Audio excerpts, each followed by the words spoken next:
Environment and Ecology for UPSC Prelims 2022. The question here is, why is Environment and Ecology must for UPSC 2022, whether it is pre or mains? I must tell you over here that this subject is not only important for UPSC but equally important for all other competitive examination, whether it is state PCS, one-day examination, banking, railways, whatever the examination is. This subject plays a very significant role. And apart from these competitive examination, these days environment and ecology is also part of your academics in your social sciences subjects from beginning. Like I must say, when you start studying social sciences subject, this environment you have to start studying there itself, right? Now, what is the reason that this subject is very important? This is very clear to every one of us that everything around us in nature is environment. And we also know that issues such as global warming, climate change, these are very major concerns and needs to be addressed. And because of this, state or our government want to spread awareness among us regarding these issues so that we can equally participate in conserving our nature. Hence, it is part of almost every competitive examination. And apart from this, there is another major reason for UPSC. If we talked about UPSC from 2013, prelims examination of IFS, that is Indian Forest Services, and civil services are being combined.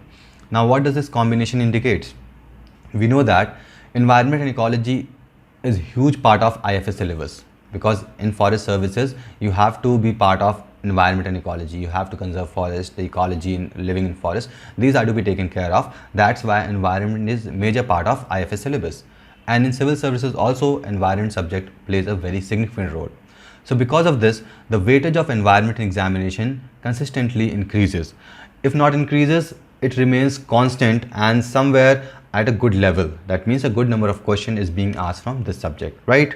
So if we see some trends over here, that means what are the number of questions asked in examination. हम यहाँ पर थोड़े trends देखेंगे, and after that we will moving to issues, strategies, and what are the books and materials that you should read for preparing examination, right? Now if we consider over here in 2014, 28 questions were asked from environment and ecology. That means 56 marks were asked from environment. In 2015, 22 questions were asked. In 2016, 21 questions were asked. In 2017, 14 questions were asked. In 2018, 12. In 2019, 21. In 2020, 15 questions. And again in 2021, 20 questions were asked. If we average this figure, we'll see that on average, around 20 questions are being asked from environment and ecology every year in pre-examination. अब हम अगला trend देख लेते हैं. It is on the basis of comparison to final cutoff. Now what does this trend showing over here? जैसे कि 2018 में अगर 98 मार्क्स कट ऑफ गया था, राइट? तो उसमें से 24.4% could be from environment. That means 24.4% questions were asked in entire paper. We have seen this in 2018. How many questions were asked? Around 12 questions were asked, which is 24.4% of entire paper. लेकिन अगर students ने environment and ecology बहुत अच्छे से prepare किया होगा, then this 98% marks में 24.4%, almost 1/4 of the entire cut-off marks could be from environment itself. So you can see how important this paper is. In 2019, 42.85% were asked. That means in 2019 we have seen that around 21 questions were asked in total number of questions whatever comes in preliminary examination. तो यहाँ पर आप देख सकते हैं, अगर 98 cut off marks गया था और स्टूडेंट्स ने बहुत अच्छे से प्रिपेयर किया था ये सब्जेक्ट, तो लगभग 50% तो सिर्फ एक सब्जेक्ट से कवर हो गया. तो आप देख सकते हैं कितना ज़्यादा इंपॉर्टेंट है ये subject. Again in 2020 around 30.61% were asked from environment subject. In 2021 42% were asked. फिर देख रहे हैं ना यहाँ पर कितना इंपॉर्टेंट रोल प्ले कर रहा है. ऑलमोस्ट 30 to 40% अगर हम एवरेज आउट करें आ जाएगा यहाँ पर कि आप अगर कट ऑफ में एनवायरनमेंट सब्जेक्ट अच्छे से पढ़ लेते हैं, then you will be gaining around 25 to 30% marks from single subject. It becomes very important. Now the main issues, what are the main issues while preparing for this subject? The first issue that we will be talking about is this subject is very confusing. कैसा confusing है? Because we know that everything under the sun which is in nature or which is natural comes under environment subject. कुछ भी हो, चाहे कोई भी biodiversity हो, कोई भी फॉरेस्ट हो, कोई भी लैंड हो, अगर वो नेचुरल है तो automatically it becomes part of environment, right? Apart from this there are few concepts which sound similar but have different meaning. यहाँ पर मैं कुछ एग्जांपल्स बता रहा हूँ. ऐसे कॉन्सेप्ट्स हैं जो कि सुनने में तो लगता है कि हाँ चलो सिमिलर हैं, लेकिन एक्चुअल में उनकी मीनिंग डिफरेंट होती है और यहीं पर बच्चे गलती करते हैं. यहीं पर आप लोग गलती करते हैं और you land up with marking wrong question. For example over here, deep ecology, shallow ecology and ecosophy. यहाँ पर इनके मतलब अलग अलग होते हैं. देखिए छोटा सा अंतर है. अगर हम बात करें डीप इकोलॉजी का, यहाँ पर डेफिनेशन है, it is consider as a movement और concept that leads to radical measured to protect the natural environment irrespective of their effects on human welfare. मतलब क्या हुआ? मतलब कि हमें ऐसे कंजर्वेशन मेथड, ऐसे कंजर्वेटिव मेथड्स अपनाने होंगे. कोई भी बायोडाइवर्सिटी स्पीशीज़ हो, कोई भी प्लांट हो, कोई भी एनिमल हो, तो उनको बचाना बहुत ही ज़रूरी होता है, चाहे वो ह्यूमन वेलफेयर के लिए ज़रूरी हो या ना हो. अभी जनरली हम हमेशा बात करते हैं सस्टेनेबल डेवलपमेंट के बारे में. ये सस्टेनेबल डेवलपमेंट सिर्फ और सिर्फ ह्यूमन वेलफेयर के लिए है. क्यों है? Because humans are being exploiting natural resources in such a way that future के जनरेशन के लिए वो बचेगा ही नहीं. तो ह्यूमन का आगे चलकर प्रॉब्लम आ सकती है. बट इन सम केसेस कुछ ऐसे भी स्पीशीज़ होती हैं, कुछ ऐसे भी चीज़ें होती हैं जिनको कंजर्व करने से ह्यूमन का वेलफेयर तो नहीं होगा, but yes it will be very much beneficial to environment. हाँ, इनडायरेक्टली कहीं ना कहीं it will be connected to human welfare only, but in deep ecology sense this is the meaning over here. Now talking about next concept, shallow ecology. तो यहाँ पर सिर्फ और सिर्फ एक डिफरेंस आ जाता है. हम ऐसे कंजर्वेटिव मेथड्स का यूज़ करते हैं इकोसिस्टम को या प्रिजर्व करते हैं एनवायरनमेंट को, जो कि ह्यूमंस के लिए बहुत ही वैल्यूएबल हो. See only one small difference. And लेकिन अगर आप समझना चाहें तो ये दोनों कॉन्सेप्ट लगभग सेम है. यहाँ पर हम क्या कर रहे हैं? We are conserving environment. एक में ह्यूमन वेलफेयर के लिए करते हैं, एक में ज़रूरी नहीं है कि ह्यूमन का वेलफेयर हो ही. राइट. इकोसॉफी की बात करें तो ये एक फिलॉसफी है जहाँ पर इकोलॉजिकल हार्मनी मेंटेन किया जाता है. हार्मनी या फिर इक्विलिब्रियम. देखिए एनवायरनमेंट में कोई भी चीज़ कंजर्व की जाती है तो उसके पीछे का रीज़न है. फूड वेब, फूड साइकिल, बहुत सारे कॉन्सेप्ट है जो कि आप एनवायरनमेंट में पढ़ेंगे. बट फूड वेब और food chain, if any part of any segment is missing the complete entire structure get disturb. और इससे क्या होगा? कहीं ना कहीं आगे चलकर humans will also be affected. Now you can see how these concepts are somewhat similar, sounding similar but are not similar. They are completely different, right? Now if we talk about the toughness of question, environment में जो prelims में questions आते हैं वो medium से लेकर difficult तक range करते हैं.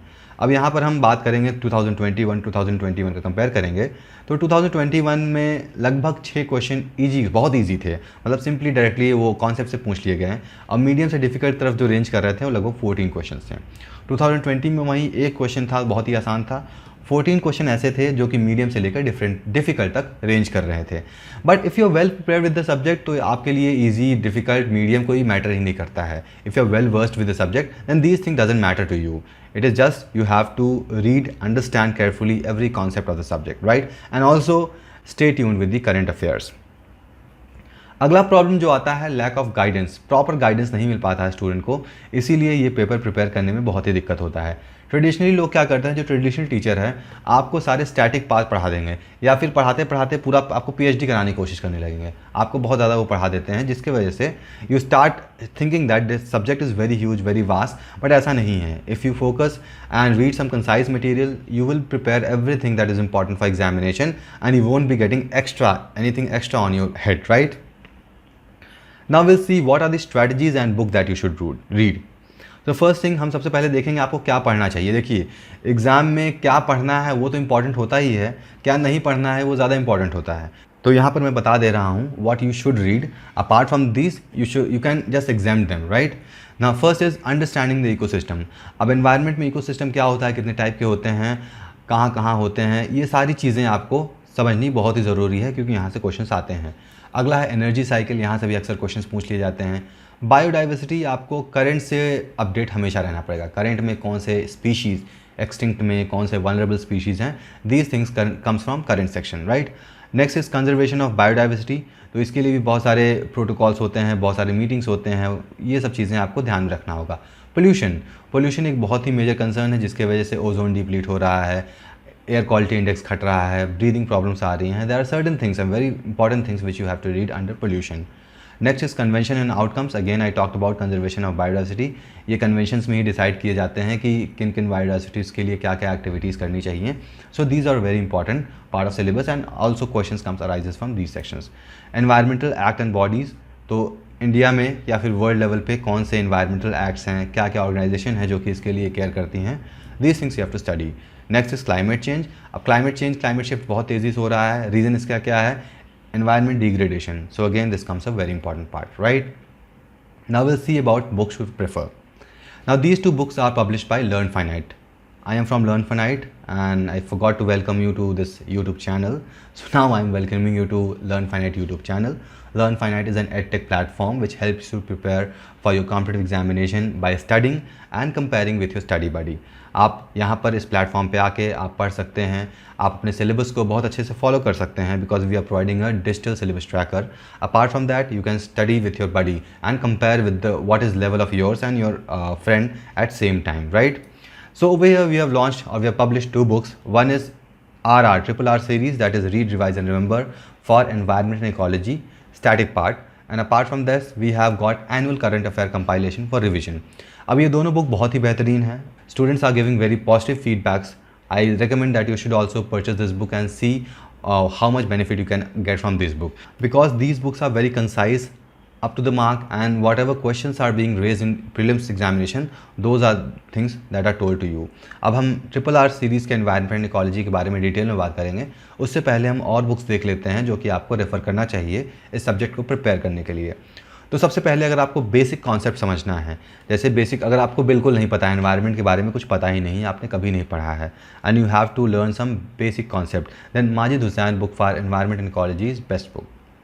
Next, forest vegetation and related topic. इसके लिए आपको NCERT की क्लास 11th एंड 12th की geography book, human geography book है क्लास 11th एंड 12th की, इससे आपको बहुत सारा कंटेंट मिल जाएगा जो कि आपको फॉरेस्ट वेजिटेशन एंड उससे रिलेटेड टॉपिक पढ़ने में काफ़ी हेल्पफुल रहेगा, राइट. पोल्यूशन. अब पोल्यूशन जैसा कि मैंने बताया कोई स्टैटिक सेगमेंट नहीं है. पोल्यूशन कीप्स ऑन चेंजिंग, नए नए पोल्यूटेंट ऐड होते हैं, नई नई प्रॉब्लम्स आती हैं, नए नए सोल्यूशंस निकलते हैं. तो उसके लिए आपको करंट अफेयर्स, मैगजीन या आर्टिकल्स ये सब रेगुलरली पढ़ते रहना पड़ेगा. एनवायरनमेंट केमिस्ट्री के लिए आपको क्लास 11th की केमिस्ट्री पार्ट 1 पढ़ लेंगे, तो इसमें आपको एनवायरनमेंट केमिस्ट्री से रिलेटेड चैप्टर्स हैं, वहाँ से आपको ये चीज़ कवर हो जाएगा. अगली बुक फॉरेस्ट रिलेटेड फैक्ट्स. अब फॉरेस्ट रिलेटेड फैक्ट्स के लिए India state of forest report publish होता है हर साल. ये एक रिपोर्ट है, हर साल नहीं 2 साल में बाईएनुअल रिपोर्ट है, ये पब्लिश होता है. तो आप इस रिपोर्ट को पढ़ के यहाँ से सारे फैक्ट्स एंड इन्फॉर्मेशन जान सकते हैं कि इंडिया में कितना फॉरेस्ट है, कितना कवर फॉरेस्ट बढ़ रहा है, क्या रेट है बढ़ने का, क्या रेट है ये फॉरेस्टेशन का, बहुत सारी चीज़ें, बहुत सारे डेटा आपको यहाँ से मिल जाएगा. Next is contemporary issues and advance theories. इसके लिए आपको सविंदर सिंह की एनवायरमेंटल जोग्राफी पढ़नी चाहिए. अब ये सब्जेक्ट्स ऐसे हैं जो कि आपको एनवायरनमेंट और जोग्राफी दोनों में हेल्प करेगा. ऐसा नहीं है कि आपको सिर्फ और सिर्फ एनवायरनमेंट के लिए सपोर्टिव है. You will be benefited for environment also and geography, right. Flora and fauna you can study from class 11th biology and class 12th biology book. In these 2 books lots of flora and fauna are being mentioned which are important for examination. और बाकी जो species extinct हो रही हैं या फिर जो भी न्यूज़ में हैं आप वहाँ से पढ़ सकते हैं. इकोलॉजी के लिए आप माइकल बेगॉन की बुक है फॉर इंडिविजुअल इकोसिस्टम, आप यहाँ पर इकोलॉजी कॉन्सेप्ट सारे समझ सकते हैं. और environment, land and people India year book, यहाँ पर हर साल कुछ ना कुछ चैप्टर्स आते हैं इनसे रिलेटेड, तो आप यहाँ से फैक्ट्स और डेटा कॉन्सेप्ट उठा सकते हैं, ठीक है. और क्लाइमेट चेंज के लिए कुछ इंटरनेशनल ऑर्गेनाइजेशंस हैं जैसे कि IPCC यानी कि inter governmental panel for climatic change. अगला है हमारा UNFCCC यानी कि United Nations framework convention on climate change. तो यहाँ के जो रिपोर्ट्स आते हैं, जो भी पब्लिश होते हैं, वो सब चीज़ों को आपसे अपडेट रहना पड़ेगा. And you can also refer down to earth magazine जिसमें क्लाइमेट चेंज, एनवायरनमेंट से रिलेटेड बहुत सारे आर्टिकल्स पब्लिश होते हैं, right. So these were the books which you should prefer for preparing for this subject. क्यों prefer करना चाहिए, क्यों पढ़ना चाहिए, वो हमने पहले ही देख लिया कि कितने क्वेश्चंस पूछे जाते हैं और कट ऑफ मार्क्स में कितना रोल प्ले कर सकता है आपका environment and ecology subject, right. अब यहाँ पर कुछ स्ट्रैटेजीज़ हैं. अब हमारी RRR सीरीज़ हैं, रीड, रिवाइज एंड रिमेंबर. इस सीरीज़ के हिसाब से आपको क्या स्ट्रैटेजी अपनाना चाहिए किसी भी सब्जेक्ट को पढ़ने के लिए. I am not only talking about environment, किसी भी सब्जेक्ट के लिए आप ये स्ट्रैटेजी अपना सकते हैं. Read, revise and remember. अब रीड मतलब कि आपको पढ़ना चाहिए. क्या अब पढ़ने के लिए आप कहाँ से पढ़ेंगे, तो सबसे पहले आपको रैंडम ऐसे कहीं भी कुछ भी उठा के नहीं पढ़ना चाहिए. You should choose some good standard books. Standard books में भी आपको बहुत भीड़ इकट्ठा नहीं करना चाहिए. You should have some selected books. Selected books like for environment I've already talked about what books you should refer. Next is newspaper reading. Newspaper reading से आपको जो भी करंट से चीज़ें रिलेट कर रही हैं, करंट में जो भी चीज़ें आ रही हैं, आपको यहाँ से वो कवर अप हो जाएगा. Apart from this, there are some monthly magazine where everything has been compiled. The monthly news whatever comes in newspaper, वो सब आपको monthly magazines में मिल जाएगा. तो एक तरीके से आपका ये रिविजन भी हो जाएगा. But this is the initial thing which you have to revise. अब रिवाइज करने का जो तरीका होता है वो बहुत तरीके होते हैं. पहला है आप MCQ सॉल्व कर सकते हैं. Like you've studied any concept, on basis of those concepts you can solve as many as question possible. तो उससे आपका बहुत अच्छा रिवीजन होगा। क्यों होगा? क्योंकि you are feeling confident now if you are solving MCQs related to content that you have read, because of that you will feel more and more confident. Next is integration and interlinking. तो आपको direct ऐसे कुछ भी ऐसे fact नहीं पढ़ना है, आपको सब्जेक्ट को रिलेट करके पढ़ना चाहिए। Like if you are reading something in environment और वो आपको ज्योग्राफी सब्जेक्ट से रिलेटेड हो, तो आपको इंटरलिंक करना चाहिए, कॉन्सेप्ट को समझना चाहिए कि ये यहाँ से उठ के कहाँ चला गया, राइट। और नंबर ऑफ रिवीजन जनरली कहा गया है 3 to 4 revision makes you strong. आप अगर 3 से 4 बार रिवाइज कर लेते हैं कंटेंट को, it will stick in to your mind and you'll never forget while examination also. Last part आता है हमारा रिमेंबर यानी कि चीज़ों को याद रखना। अब रिमेंबर करने के लिए अगेन रिवीजन ज़रूरी है, तो उसके लिए आपको क्या करना पड़ेगा? You should have some crisp and concise material. तो RR series of environment is such a form of thing which can be helpful for you remembering the concepts. ये बहुत ही लगभग 117 पेजेस की बुक है, including index I believe. So बहुत ज़्यादा नहीं होता है आपको एक सब्जेक्ट के लिए जिसका इतना ज़्यादा वेटेज हो, जिसके बारे में हम ऑलरेडी बात कर चुके हों। Apart from that you can make notes if you don't want to make for environment, we have this book RRR series, you can purchase this book and you will be benefiting, और you need not to make notes of environment ecology, क्योंकि यहाँ पर already बहुत ही concise form में बहुत ही ज़्यादा information आपको provide की जा चुकी है। और आपको इनोवेटली पढ़ना चाहिए। इनोवेटली मतलब again connecting the dots, connecting one subject to another subject. So this is the strategy, a very basic and simple strategy which you can follow for any other subject, right. Now how will this RRR read revise remember for ecology beneficial for you? कि बहुत सारे levels में beneficial हैं। जैसे आपको इस किताब में प्रीलिम्स एग्जाम डायरेक्टिव्स दिए गए हैं, because there are certain topics from where questions are again and again asked. तो वहाँ पर क्या किया गया है, आपको बताया गया है कि देखिए ये सेक्शन बहुत इंपॉर्टेंट है, इससे क्वेश्चंस पूछा जा चुका है, इसलिए आप इस सेक्शन को बहुत अच्छे से समझिए, पढ़िए एंड याद रखिए। आपको ये लगातार अलर्ट देता रहेगा कि ये सेक्शन इंपॉर्टेंट है, ये सेक्शन बहुत ज़्यादा इंपॉर्टेंट है, ये थोड़ा कम इंपॉर्टेंट है। So all kind of those alerts are mention in this book. UPSC pattern को डिकोड किया गया है। Decode means whatever the questions are being asked in UPSC according to that pattern this book has been prepared. Crisp and concise तो है ही है, I already talked about, and topics are covered interrelated और interconnecting with related topic. ऐसा नहीं है कि कोई भी बुक बनाते हैं हम या फिर कोई भी बुक डिज़ाइन करता है तो concepts are not randomly scattered. Concept को although you have to study individually, but still if it is connected to another concept or topic, it should be mentioned in proper sequence. So over here we have maintained that sequence. And examination के लिए ये बहुत easy है recall करने के लिए. Even before going to examination, you can get 1 hour to revise entire book. जल्दी जल्दी पढ़ के पढ़ने आपको रिविजन हो जाएगा। और यहाँ पर कुछ अनटच टॉपिक्स भी कवर किए गए हैं, because they seem to be UPSC bouncers. Bouncer, if you play cricket, you are very well aware of these kind of situation where you can't do anything. You just have to stay calm and duck. Whereas there are some players who hit 6 on bouncers. So you get a chance to hit 6 on this bouncer, UPSC bouncer, if you read this material. अब हम एक एक करके इनको detail में जानेंगे। Like guidance through prelims exam directive, कैसे आपको प्रीलिम्स एग्जाम डायरेक्टिव यहाँ पर इन बुक्स में दी गई है। So for example we talk about species. Now species black mimosa, तो ये किसके बारे में? डेंस एंथोइड इसका कैरेक्टरिस्टिक है। नेटिव कहाँ का है? ट्रॉपिकल अमेरिका में है, और इंडिया में ये पूरे देश में पाए जाते हैं। प्रोसोप्सिस जूलिफोरा, ये वाटर डिपेंडेंट होते हैं, ये मैक्सिको में नेटिव है, मतलब मैक्सिको में स्टार्ट हुए हैं इनकी जो भी जनजाति है, और ये इंडिया में हर जगह ये पाए जाते हैं। तो आप यहाँ पर देख सकते हैं how this prelims directive have been provided in this book, right.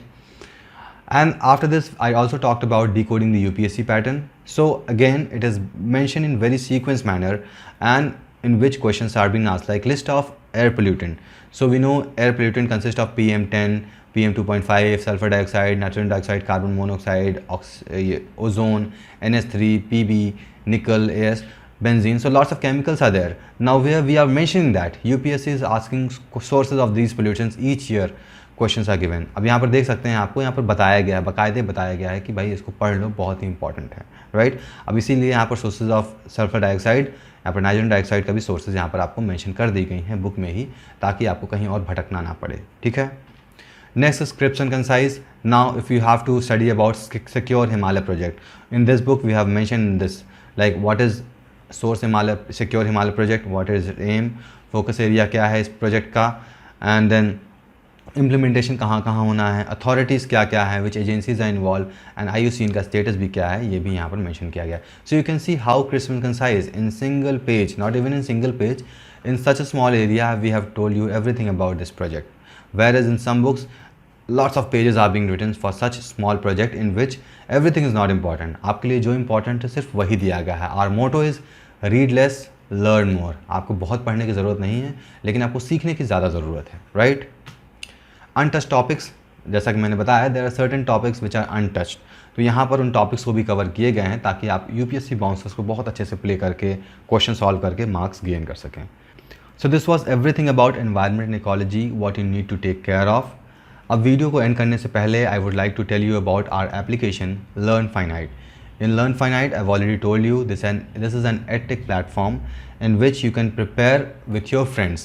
What features we have? Currently, we are giving you features of syllabus tracker, like you can track your syllabus, how much portion of your syllabus is covered, what portions of syllabus are left. We are giving number of questions for practice related to that subject, like if chapters are divided, like if we are taking an example of environment over here. In environment, if there are 10 chapters, and in each 10 chapters there are certain subdivision. So for each subdivision we are giving you questions to practice. So these are the features which we are providing. Apart from this, there are other features also in this application, like you can compare status of your friend, how much they have completed. For example, if two of you starts preparing today and you keep marking your area of syllabus or area of part completed, and you can equally see how much syllabus your friend has completed. So these are the things that we are providing on our application. Apart from this, there would be many more things that we will be giving on this application. So please download it from Google Play Store. It is already available free of cost, and I believe it will be very much beneficial for you, right? So this was all about today's video. Thank you for watching. If you have any questions or any doubt, you can write down in the comment box, or else you can mail us at info@learnfinite.com, and please follow us on Facebook, LinkedIn and Twitter with the user ID of Learn Finite, right? So thank you for watching. See you next video. Till then, goodbye.